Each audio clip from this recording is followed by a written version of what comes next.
Coming up, a mother fights to keep her child, and a gang member says enough to a life of crime.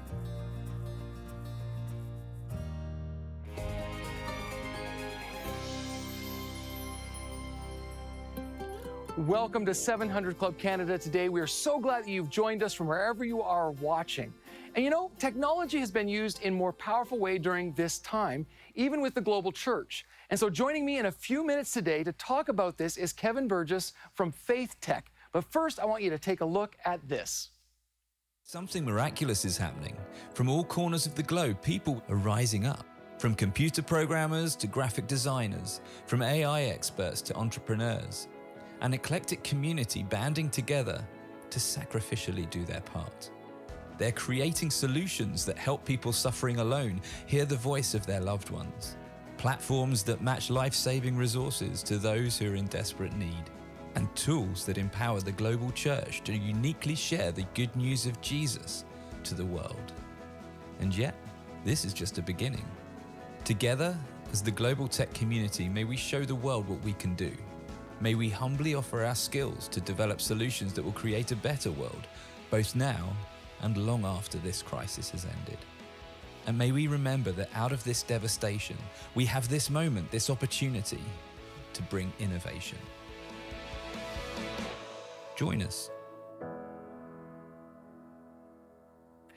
So here to talk about our shift to technology in greater detail is Global Labs Director from FaithTech, Kevin Burgess. Welcome, Kevin. Thank you so much for being here today. It's great to be with you, Bill. Yeah. Well, why don't you tell us a little bit about your role with FaithTech and the mission of FaithTech? Absolutely. Well, the best way to describe this, Bill, is probably to reverse the question a little bit and tell you the mission of FaithTech and then how I fit into that. Love it. We do three things essentially at FaithTech. We look to find every person in the tech industry who loves Jesus. And once we found them, we look to bring them into community together. We find that there's so many Christians who are working in tech who have a feeling of disconnection. They're not able to express their tech gifts in a meaningful way, often in their faith community, and we want to provide a community that stands in that gap for them. The third thing that we do once we get them into community is give them opportunities to steward those great skills, talents, types of creativity toward God's kingdom and to bringing the gospel into people's lives. And that's where I come in. As the Global Labs Director, we bring together opportunities for people to get involved with projects that solve big real-world problems in the name of Jesus. And it's been so much fun doing that. Just imagine, if you will, a group of 45 people across Canada and North America coming together. On week one, they hear 6 problems from different ministries who are facing issues with the communities they serve. By week 4, they've all built technological prototypes that go some way to solving those problems. I get to be a part of that, and I get to help make these things happen. And it's absolutely amazing to see how God works and establishes new things through this great gift he's given us called technology. Wow, I love that, because I do think that there are a lot of people who kind of see technology as a negative, maybe even followers of Jesus. And what I love is the ability to leverage something that really is amoral, it has no morality, but to insert morality into it and use it for good. So I want to ask you, how do you see technology changing the way people are experiencing life, both maybe for the good and even for the bad? Yeah, I mean, I'd love to just quickly talk about 2 concepts here. There's this concept of connection. And technology has enabled us to be connected in ways that we never could have dreamt of, even 15, 20 years ago. And you mentioned yourself at the beginning, you know, how it's revolutionized the church in the last 18 months, particularly with the issues around COVID. Never has there been more churches live streaming and speaking the gospel through the internet into different households and onto different computer screens throughout the world. And that has been a great thing. The problem is that with every connection to great things like the gospel, there is the opportunity to be connected with less desirable things. And we can see that happening through people being connected through algorithms to different types of misinformation or different types of extremism or even online addictions of different sorts. And a lot of the projects that we get involved with seek to redeem these types of connection and bring them back into the fold where they can be leveraged for Jesus. For example, we put up a suicide prevention Christian website. And if you imagine the same algorithm on Google searches, that when people are searching for ways to kill themselves, can show them a website which gives them exactly what they need to do that, which is a dark and awful thing to happen. We leverage that technology to present a website to them that gives them hope, help, and then healing for those things which are attacking their lives and bringing them to this place where they would make such a devastating decision. So we even see the opportunity to redeem those less desirable ends of technology and turn them to forces for good, in line with how Jesus does in each of our lives when we give him the opportunity to do that. That is so hope-filled. I love that too. And so I think for maybe our viewers, as followers of Jesus, how can we embrace and use technology actually to share our own faith? Like, I love this idea of connection, but how do we use those connections in meaningful ways so that others can experience Jesus? Yeah, well, the great thing is God is present in technology. And when we allow God to be present in technology, he can leverage those same things in us that he does when we're talking to someone face to face. So we can be salt and light on different platforms. We can be salt and light in the way we use technology in our own lives, how we operate with technology within our household, what we use it for, how often we use it, how much we use it, and the different types that we use as well. And I think providing an example to the world of this redemptive use of technology to give something back, to release people from things that are attacking or bringing their lives down, is the best example that we as Christians can bring. And this group of people in FaithTech, this community of people, are passionate to do that by using their skills in technology to get the gospel out there, to reach marginalized communities, and to help the local church. And even as a group, FaithTech ourselves, we are trying to position ourselves to serve the church, to serve ministries, and to serve mission organizations, and help them find ways of being innovative in a way that can share the gospel, in ways we've never done before. So there are some really exciting ways that we as Christians can use, leverage, and operate within the realm of technology. I love that phrase, redemptive use of technology, that just like any tool, it can be used for good and for evil. Well, thank you so much for sharing this really valuable information, insight with us today. Thank you for the work that you're doing. Keep up the great work, and thanks for being here today with us. It's a pleasure. Thanks, Bill.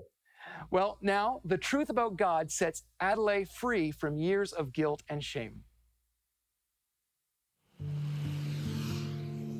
It was like, I have all of this love. You should be happy, but I'm still missing that one thing. Growing up with a loving single mom in Charleston, South Carolina, Adelaide Brown had one question burning in her mind. Where is my dad? Like, what did I do? Like, where is he? Why isn't he here? Adelaide was a toddler when her parents broke up, her father becoming at once a stranger she'd rarely hear from. And despite her best efforts to become the perfect daughter, it was never enough to earn his love and attention. Maybe if I can be happier or prettier or smarter, if I can not mess up so much, he'll come around. I developed that conclusion that something must be inherently, innately wrong with me. Then, when Adelaide was in the 6th grade, her mom started dating an emotionally abusive man. He not only commanded her mom's attention, he led her back into drugs after she had been clean for several years. He was being manipulative, trying to pull my mom and I apart. I just got angry. I felt rejected by her. I knew she would protect me, but I never felt safe emotionally. Adelaide's only relief was the time spent with her grandmother, a Christian who taught her to trust in Jesus as her Savior. But when things didn't change at home, I knew God was a good God and a just God, but that's why I thought something was wrong with me. I am bad, and that's why God isn't helping me. By high school, Adelaide was known as the model teenager, the A student who did no wrong. But at home, life had become unbearable, and she was in a dysfunctional relationship of her own. So at 17, she moved out, and 2 months later, she was pregnant. I just felt like I was slipping because I was the girl who was the all-A student. You're not the girl that gets pregnant. You're a good girl. Despite the stigma and shame, Adelaide pressed on and finished high school, got a job, and began putting herself through college, all while raising her daughter and caught in an unhealthy relationship. But her hard work and sacrifice still didn't bring what she needed most. Deep down inside, I'm like, for what? Am I ever going to get real love?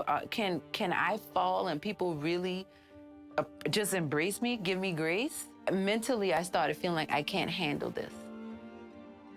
Eventually, she broke up with her boyfriend, but the pressure she kept putting on herself was suffocating. So to let off steam, the now 21-year-old dabbled in alcohol and drugs with friends. One day, she realized it was taking her down a familiar path. I'm not good enough to be a mother. I'm turning into my mom. I just kind of broke down in tears, just crying, like uncontrollably. I was thinking, I'm losing my mind. I'm going to end up losing my daughter. My mind was spiraling just that fast. I was like, I'm losing it. Like, I can't get it together. And in that moment of desperation, it was like I felt this calming feeling, and I just knew Jesus, like Christ, in me, like a voice on the inside. And it was like, it's gonna be okay. And from that day on, I started pursuing him.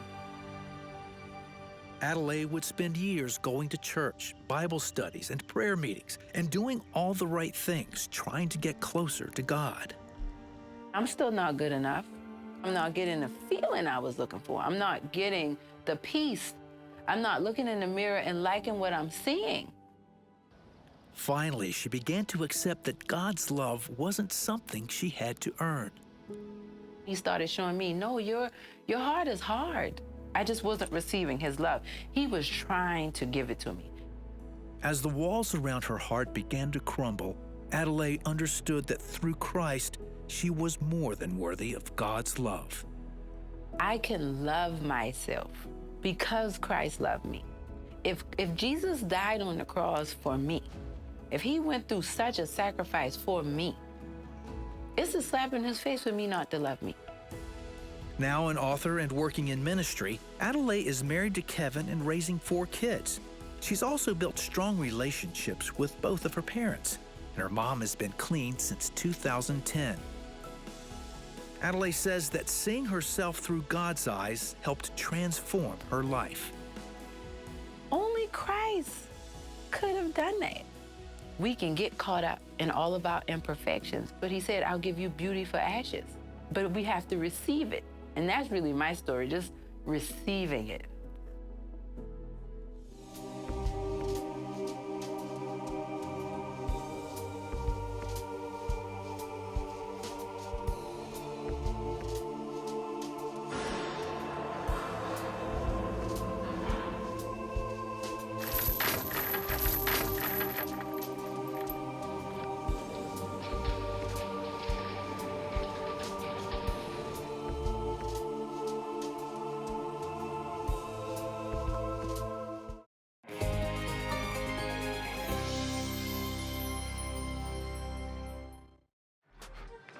When did disruptive innovation become so cool? Think of how Airbnb totally disrupted the hotel industry. Uber comes along, they're like, dude, we're gonna totally disrupt the taxi industry. And then Amazon, they're like, disrupt books and let's just take over the whole world, man. They're crazy, right? But disruption, why are we all about disruption?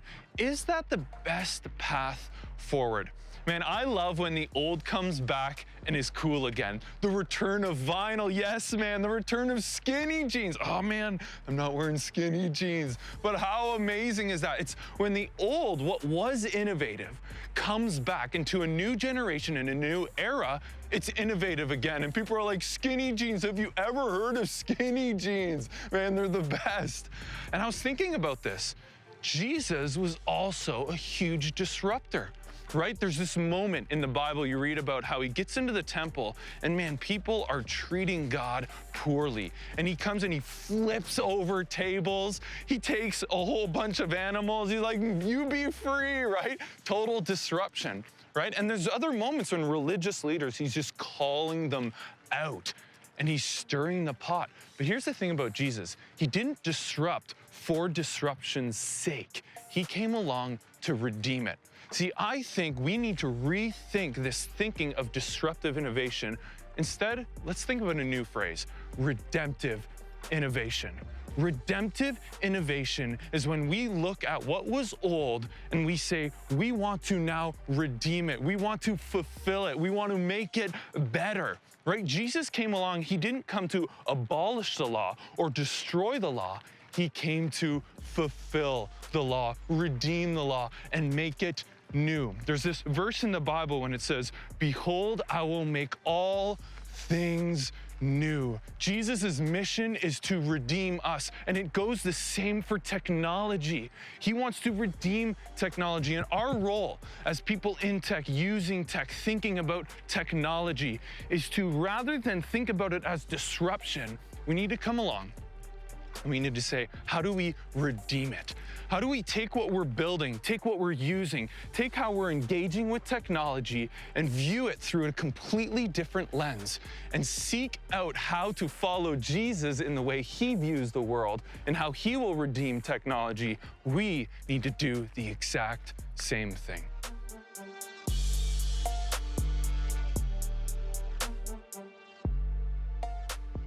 Growing up in the projects of Norfolk, Virginia, Michael Taylor knew only one way of life, and he learned it all from his family and friends. I wanted to be a drug dealer because I heard my father was one.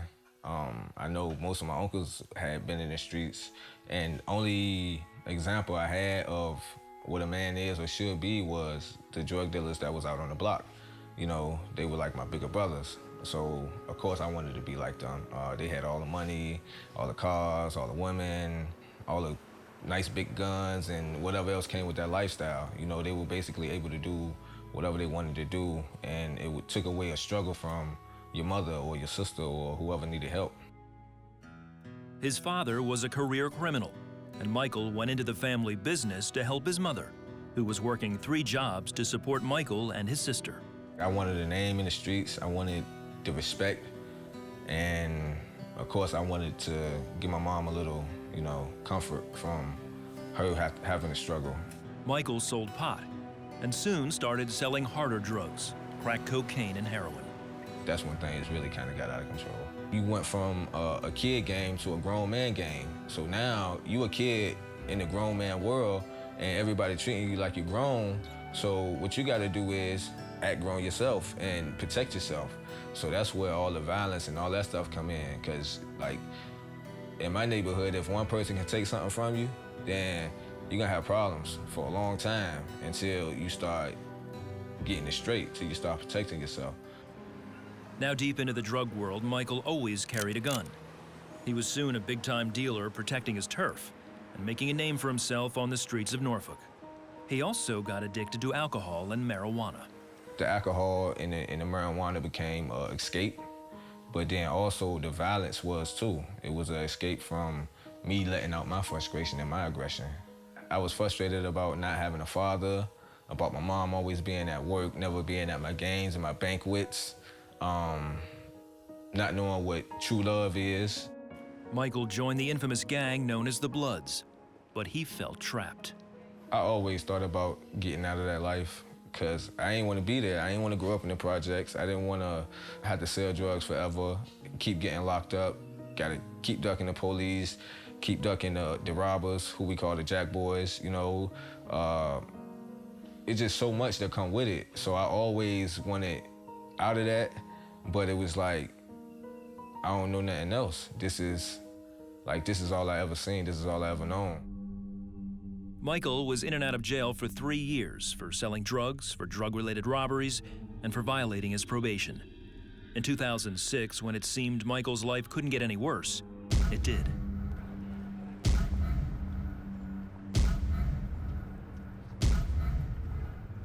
A close friend, Cornelius Jones, I consider him a brother.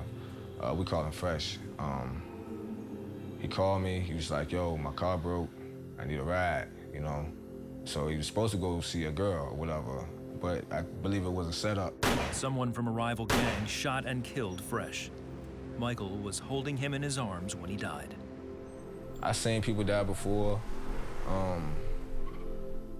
seen people hurt, you know, but that was just like too close to home. That was like my little brother, for real. He died in my arms on the way to the hospital. He was dead on arrival, so it's like, ain't no coming back from that, you know what I mean? I don't know, I think that was the icing on the cake for me, you know, as far as that lifestyle. After that, I ain't want to hurt nobody else. I ain't want to do nothing. I wanted to get my life right. After the death of Fresh, Michael turned himself in. He was wanted for multiple robberies and several parole violations. He spent 8 years in prison, a long time to think about his past, yet an opportunity to consider his future. I was searching for self-fulfillment. I was searching for inner peace, you know, something to ease the pain and something I could be proud of. While in prison, Michael read the Bible daily and attended church services. There, he accepted Jesus Christ as his personal Savior. Just learning the fact that no matter what I did, he paid a price for that redemption, like that's deep to me. I compared Fresh to Jesus for a little while because I feel like he died for me. You know what I'm saying? His death is what brought about life in me, a new life. You know what I'm saying? So it was a sacrifice. And I hate that I had to lose so much to get it, you know, but I got it now, and hopefully I can spread the gospel and save some lives from before they even get to the point where I was at. And that's exactly what Michael is doing. He volunteers his time with Mothers Rebuilding Atlanta, a nonprofit in Atlanta, Georgia that reaches out to kids in the inner city. When Mike talks to the kids, he's usually doing certain things like helping them to appreciate how important it is to take advantage of their high school years and their youth and understanding what they want to do in life early.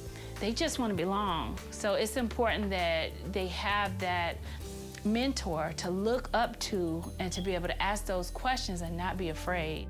Michael married Houston last year and has recently started his own nonprofit group, Young Believers Making a Divine Difference. I can influence somebody not to join a gang, but to join Christ, you know? And trust me, if it's just like the military when you gang banging, you know, you doing military operations and so forth and so on, but you're fighting for nothing. You're just steady losing, you know what I mean? But when you become a soldier for God, then the rewards are plentiful. As I was watching Michael's story, I was reminded of the harsh reality that every choice carries a consequence. We call it justice. The Bible says it's reaping what you sow. It's why we grieve so much when people make bad choices, and it's why we fight so hard when we've made bad choices to try to redeem it ourselves. And so maybe like Michael, like you and I, we try to control the outcomes on our own. But I've just learned something. The harder we try on our own strength, often the worse it gets. In the movie Princess Bride, maybe you remember that movie, there's the fire swamp and there's quicksand. And the harder they struggled to get out of the quicksand, the deeper they sunk. And maybe you feel like you're stuck and sinking in your consequences.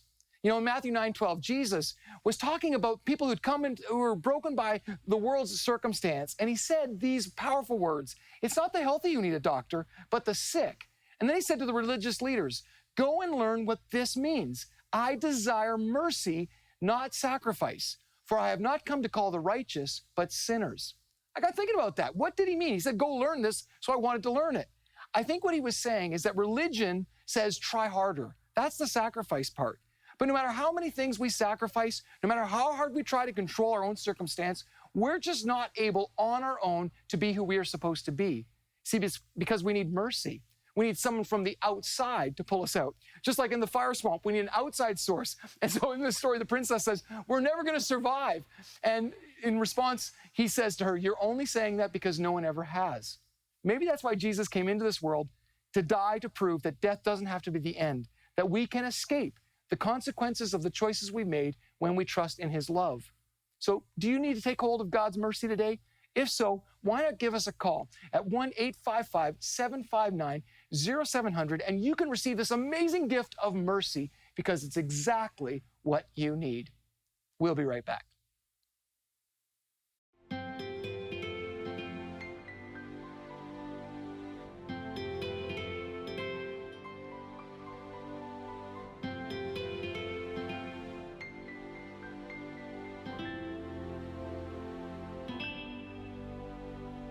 And on behalf of Safe Hope Home, I want to say a personal thank you.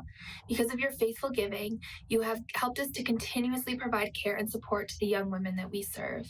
In particular, your generosity helped us to give them a wonderful Christmas. Holidays are an especially hard time for these young women, and because of you, we were able to give them a holiday season full of love, joy, and giving. So thank you again from the bottom of our hearts.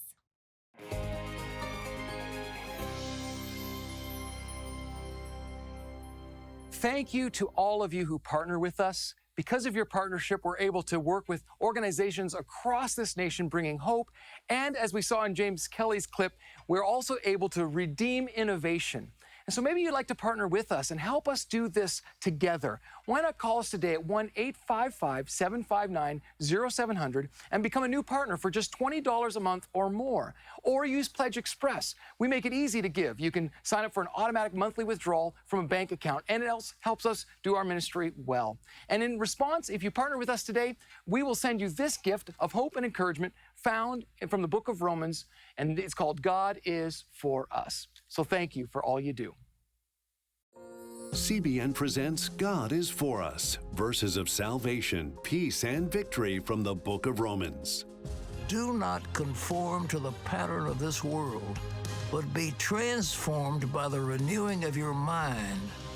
Then you will be able to test and approve what God's will is, His good, pleasing, and perfect will. God is for Us, a new audio recording by Pat Robertson, available now.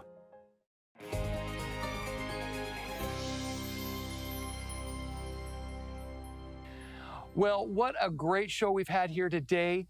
And we just had some praise reports that have come in. And so Rhoda said to us, I had asked for prayer for a new job and God had answered.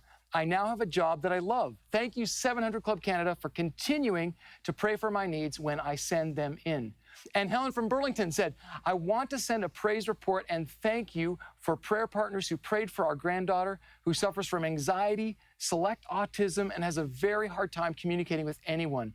I'm pleased to report that she did well on her interview with the psychologist. And so we are so thankful for these amazing stories and for your partnership in everything that we do.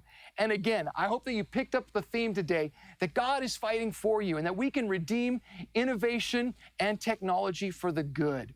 And so thank you for joining us. Our power verse for today is found in Psalm 119, verse 10, where it says, I seek you with all of my heart. Do not let me stray from your commands. Thanks for watching. Have a great day. To contact us, visit 700club.ca. On the next 700 Club Canada, a unique look at the holiest site in all of Jerusalem, and the Iraq War unearths history that had been buried for hundreds of years.